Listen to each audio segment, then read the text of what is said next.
Today I'm going to be sharing a book review on the book Percy Jackson and the Olympians, the Chalice of the Gods. So I'm just going to go ahead and very quickly say this. I think that this is the final book of this series, but I could be wrong. And the reason why I'm questioning it is I know that when it comes to the Percy Jackson books, there is a main book series, but I also know that there is like a separate series attached to the main series, I think is how it was worded. And that series, the second series, is what really confuses me, like the book orders, how you're supposed to read them, etc. So basically back in 2024, I started the Percy Jackson books and I really enjoy them. The second book, however, I did not enjoy, but I did enjoy the series. I thought it was a very well written series and I would definitely recommend it. I ended up giving this book only 3.5 stars. I really wanted to rate it 5 stars, but this was one of those books that when you start reading it in the very beginning, it's really good.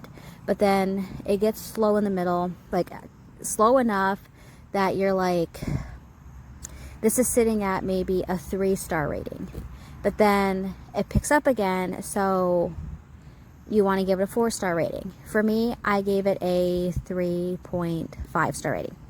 The whole premise of this book is Percy Jackson is entering his final year of high school, and he knows that he's about to he's getting ready to go to college with his girlfriend, and he knows that he's about to go through multiple different quests, being like a son of a god, etc. And his attitude is he just wants to have one normal year.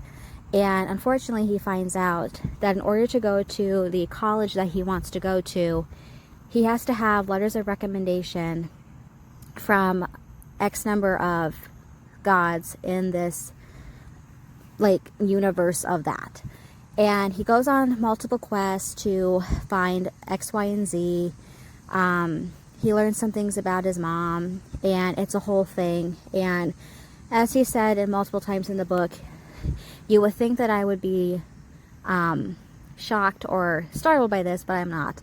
And part of it made me laugh the way he said it, but at the same time, I was like, how much worse can this get for this kid?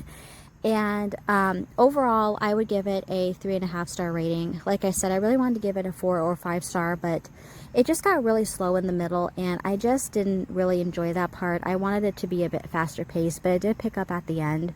But yeah, so would I recommend this book?